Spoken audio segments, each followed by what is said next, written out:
सब देखने और सुनने वालों को मोहब्बत भरा सलाम। नाज़रीन, आज जो ख़तरनाक चीज़ें सामने आई हैं, मेरा ख्याल दिन ब दिन काफ़ी तेज़ी के साथ तीसरी जो जंग है उसकी तरफ हम बढ़ रहे हैं। अभी लोग पिछली जंग के गम नहीं भूले और हालात ये हैं कि नेटो की तरफ से बड़े बड़े ऐलानात हो रहे हैं। नेटो के कुछ ममालिक जिसमें इंग्लैंड और फ्रांस भी शामिल है, इनका कहना है कि नेटो को खुलकर हथियार देने चाहिए यूक्रेन को। उसमें कई ऐसे ममालिक के, जर्मनी का भी नाम आ रहा है कि जर्मनी की तरफ से कुछ इस तरह के हालात है कि जर्मन अवाम जो है वो जंग को पसंद नहीं करती, वो किसी सूरत भी जंग नहीं चाहती। और जो सबसे बड़ा प्रॉब्लम है आपके इलम में भी है, चाहे वो इंग्लैंड है, चाहे वो फ्रांस है, चाहे वो जर्मनी है, आने वाले दिनों में इंतखाबात होने वाले हैं और इन पार्टियों को ये भी फिक्र है कि हम इंतखाबात में बुरी तरह शिकस्त खाएंगे। इंग्लैंड में आपने देखा जो मौजूदा सरकार है उसके मुकाबले में लेबर जो है वो बड़ी तेज़ी से उभर रही है और लोकल इंतखाबात में उन्होंने बड़ी अच्छे तरीके के साथ, मेरा ख्याल है कि इनकी धुलाई की है। यही इलाज जर्मनी में है। जर्मनी की जो गवर्नमेंट है उसके जो ख्यालात है कुछ और हैं, मगर पब्लिक उसे पसंद नहीं कर रही। पब्लिक नहीं चाहती कि तीसरी जंग हो। अभी जो चीज़ें मैंने बतानी है आप सुनकर सोच में पड़ जाएंगे कि जनाब वाकई ये सब कुछ हो रहा है, क्योंकि आम पब्लिक को इससे गर्ज नहीं है। आप लोग सुबह निकलते हैं शाम तक, यहाँ यूरोप में है, यहाँ जो भी जहाँ भी है, बहुत कम लोग हैं जिनको इन चीज़ों का पता होता है। ये बहुत कम लोग हैं जिनकी नज़र ऐसे हालात पे होती है। अब हुआ क्या है, उसमें फिनलैंड भी शामिल है।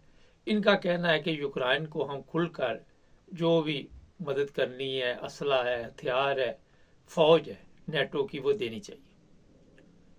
और दूसरी तरफ प्रॉब्लम अब ये हुई है, ऐसी तस्वीरें सामने आई हैं, इस वक्त मीडिया पे भी चल रही हैं, कि जो रूस है उसने वाजे तौर पर, रूस के सदर ने दो टोक कह दिया कि यूक्रेन बॉर्डर के ऊपर इस वक्त जो हथियार हैं वो एटमी हथियार है, और अगर इन्होंने वहाँ जंग में किसी किस्म का हिस्सा लिया यूक्रेन के अंदर आकर, हालांकि वहाँ पे कुछ ऐसे लोग मिले हैं जिनका तलक ब्राज़ील से भी बताया जा रहा है, तो हम जनाब फिर आपके साथ ऐसा हाथ करेंगे कि हम यूक्रेन को बिल्कुल ऐसे कर देंगे कि पहले कभी यह ज़िंदगी थी नहीं। ये धमकियाँ आ रही, ऊपर से अमेरिकन प्रेसिडेंट का बयान भी आता है, और अल्लाह करे ये बयानात तक ही रहे सारा कुछ है। प्रैक्टिकल तौर पे जो बयानात हैं इनके, उसके मुताबिक तो ये कई दफ़ा दुनिया तबाह कर चुके हैं। जिस तरह मैं हर प्रोग्राम में आपको बताता हूँ कि ये जितना इनके पास एटमी असला बना हुआ है, वो 75 दफ़ा इस तरह की दुनिया को ख़त्म कर सकता है। ये हालात हैं यहाँ पे इस वक्त। अब जनाब जो चीज़ें सामने आ रही है वो है रूस। थोड़ा सा आप बता देते हैं, क्योंकि इस पर आप लोगों को ये भी पता होना चाहिए कि अमेरिका और यूरोप कभी भी रूस को ये मौका नहीं देंगे कि वो यूरोप के ऊपर हमला करे। ठीक है, हम भी प्रोग्राम में बताते हैं कि रूस के सदर के ये बयान हैं, रूस ने आज ये कहा, कल ये कहा, उसने एक मीटिंग बुलाई। इसमें मीडिया प्रोपेगेंडा बहुत ज़्यादा होता है, दबाव डालने की कोशिश होती है किस तरह किसी दूसरे मुल्क को दबाव में लाया जाए। लेकिन अमेरिका चाहे दूर बैठा हुआ है और उसको पता है कि अगर यूरोप है तो अमेरिका है, इसी वजह से वो को भी कभी भी ये मौका नहीं देगा कि रूस यूरोप के किसी मुल्क के ऊपर हमला कर सके। पिछले दिनों यहाँ भी इंग्लैंड में भी ऐसे हेलीकॉप्टर नज़र आए, जंगी हेलीकॉप्टर चार चार की टोलियों में घूमते नज़र आया, वीडियो भी मीडिया पे डाली गई।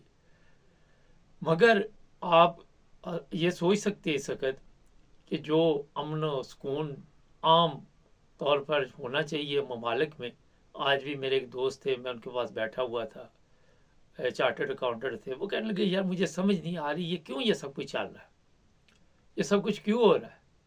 तो मैंने उनको कहा कि ये जनाब ये भी एक कारोबार है, और आपको पता है कि जंग में फिर असला कितना लगता है, कितने लोगों की बर्बादी होती है, कितने ममालिक की बर्बादी होती है। फिर बिल्डिंगें, हर चीज़ जब ख़त्म हो जाती है, फिर नए सिरे से जो ताकतवर ममालिक हैं उनको ठेके दिए जाते हैं, फिर कारोबार चमक जाता है।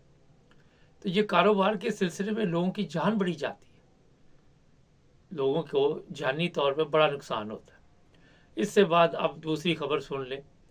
इसराइल के वज़ीर आज़म के ऊपर 100% ये इल्ज़ाम लग चुका है कि उसने ईरानी जो सदर थे उनको कत्ल करवाया। ये खबर इस वक्त मीडिया पे भी चल रही है।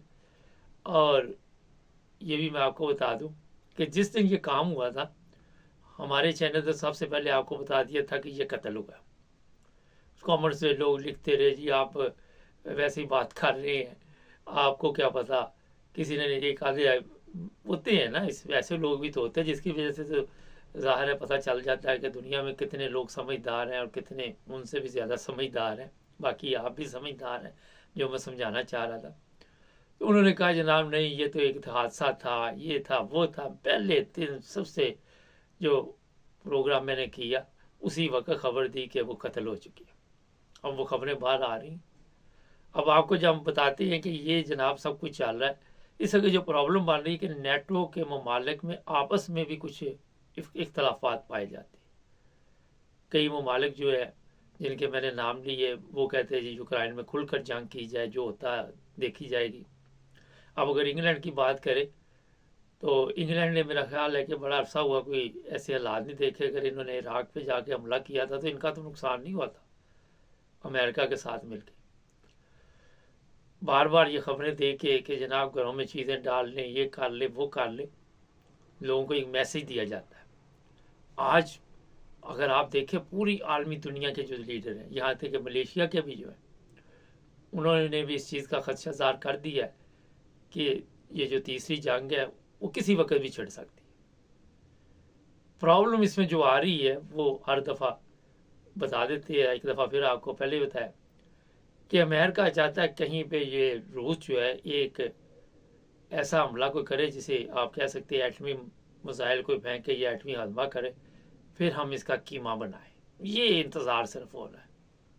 और रूस की तरफ से बयान दिए जाते, कभी वो कहता है 40 ममालिक पे इकट्ठा मैं हमला करूँगा, कभी वो कुछ कहता है, कभी वो कुछ कहता है। इन्होंने घेरे में लिया हुआ है। अगर रूस का सदर यूक्रेन के ऊपर या दूसरे यूरोप के ममालिक के ऊपर ऐसे हथियार लेके बैठा हुआ है तो ये भी कुछ चूड़ियाँ पहन के नहीं बैठे हुए, मैं आपको बता देता हूँ। फिर जंग में जो होगा देखा जाएगा। वो कहते हैं मोहब्बत और जंग में जो भी हो जायज़ होता है। फिर क्या पता चलता है कहाँ से कौन सा हथियार चल रहा है। इस वक्त दो पार्टियां बन चुकी है। जिस तरह सियासी पार्टियां होती है इस तरह ममालिक की भी दो पार्टियां हैं, चाइना, ईरान और ये रूस और नॉर्थ कोरिया, ये एक तरफ है, दूसरी तरफ यूरोपियन ममालिक और अमेरिका वगैरह। देखते होता क्या है, लेकिन ये मैच तो पढ़ना ही पड़ना। आज पढ़े, 6 माह बाद पढ़े, 2 माह बाद पढ़े, कई लोग तो कह रहे हैं कि किसी वक्त भी इसकी आपको इतला मिल जाएगी।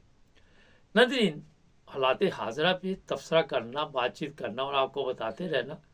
यहाँ पे कई ऐसे लोग हैं उनको कोई खबर नहीं होती कि दुनिया कहाँ चल रही है।